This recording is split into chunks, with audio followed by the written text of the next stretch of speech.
Soy el profesor Benito Codina del Departamento de Didáctica e Investigación Educativa de la Universidad de La Laguna, en Tenerife, Islas Canarias. También soy especialista en rehabilitación de personas con discapacidad visual. Quiero hablarles acerca de los componentes cognitivos en las habilidades de desplazamiento de niños con deficiencia visual. Es muy importante cuando consideramos la instrucción de esas habilidades de desplazamiento en niños y niñas, plantearnos cómo se desplazan, cómo saben dónde están, cómo saben hacia dónde van y por lo tanto cómo manejan los conceptos que les permitan saber de dónde vienen, dónde están y hacia dónde se dirigen. Elementos tan comunes como derecha, izquierda, delante, detrás, arriba, abajo, que son la esencia de la orientación espacial.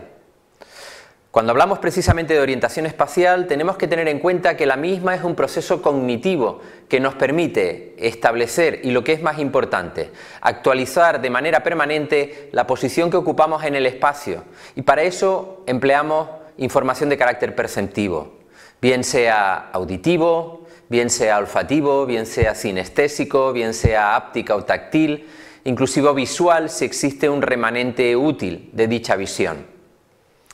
Hay que partir del conocimiento del desarrollo cognitivo de los niños con pérdida visual grave.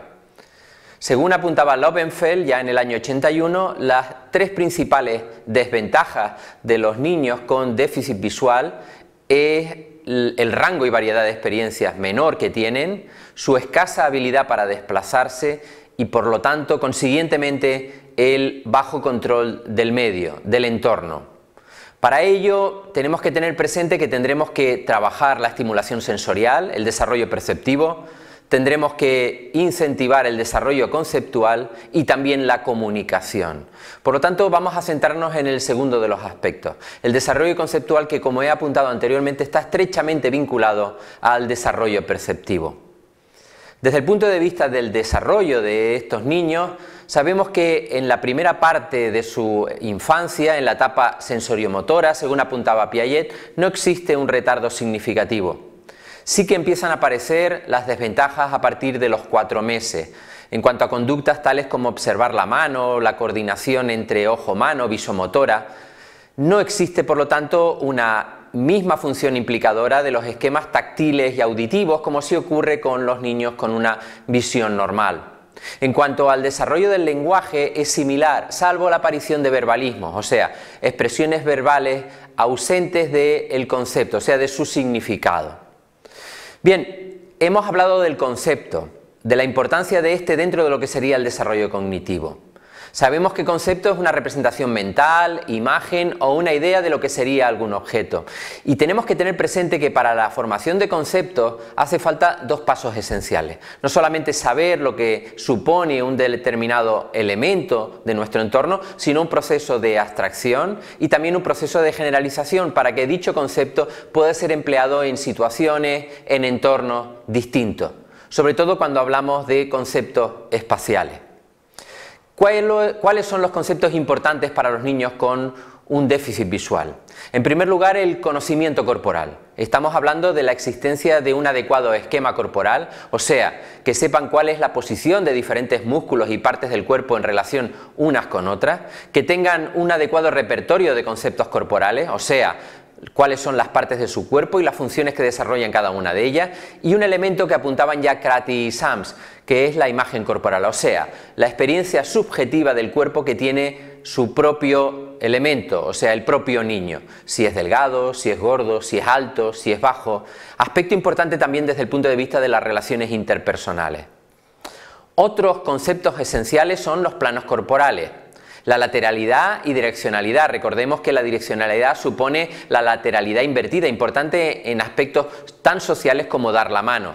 Los conceptos espaciales, como pueden ser los conceptos posicionales y de relación, las formas y las medidas, las acciones y los giros corporales. Y por último, los conceptos ambientales y comunitarios, como puede ser el concepto de manzana, entendido como un bloque de edificios o de casas, el concepto de cruce, etcétera, etcétera. Cuando hablamos de los conceptos espaciales como elementos más estrechamente vinculados con las habilidades de desplazamiento, tratamos fundamentalmente de 2 grandes grupos. En primer lugar, los denominados puntos de referencia. Recordemos que un punto de referencia es cualquier objeto familiar, sonido, olor, temperatura o indicador táctil que sea fácilmente reconocible. Es importante que sea constante, cuya localización sea conocida y sobre todo que sea estructural, o sea, que sea permanente en el entorno. No vale un punto de referencia que sea movible, que desaparezca. Tiene que estar utilizable siempre en relación al menos a una dirección o en relación a un objeto que esté a su vez vinculado con él. Tiene que tener también al menos una característica que sea distintiva de otros objetos de su entorno y que sea reconocible por sus características o bien visuales o táctiles u olfativas o auditivas o bien una combinación de ambas. Estos son los puntos de referencia. Luego están los puntos de información, también denominados indicadores.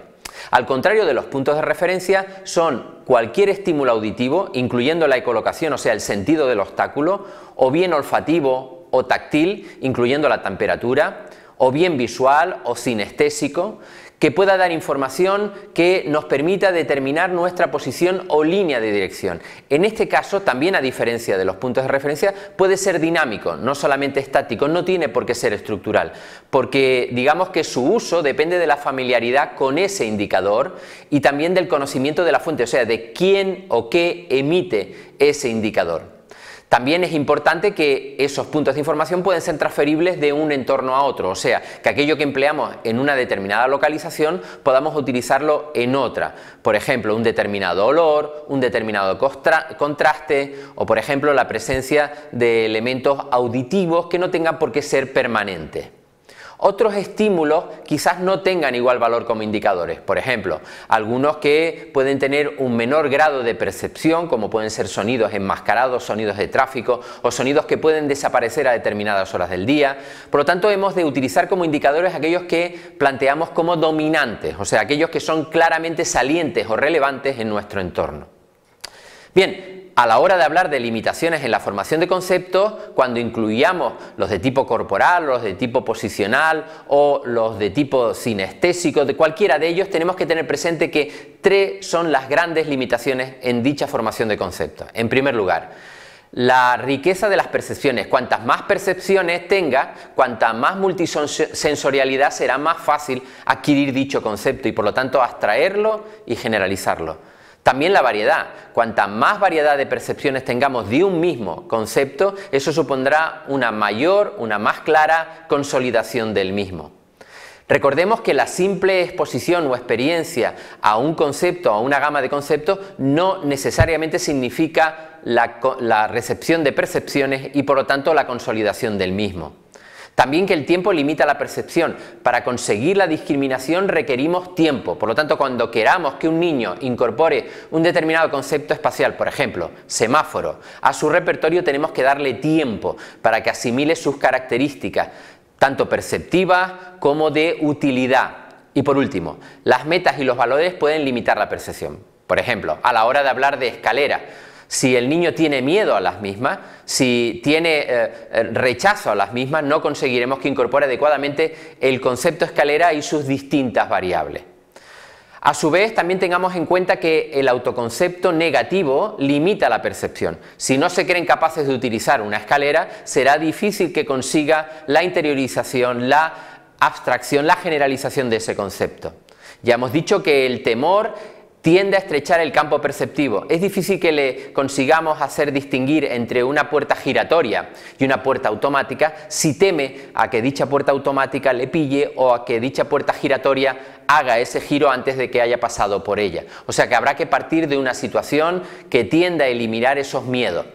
Y por último, el entorno social puede limitar la exposición a una amplia variedad de conceptos. Estamos refiriendo fundamentalmente a la sobreprotección, a las actitudes negativas, que tendremos que modificar para que esos conceptos se incorporen en el repertorio del menor.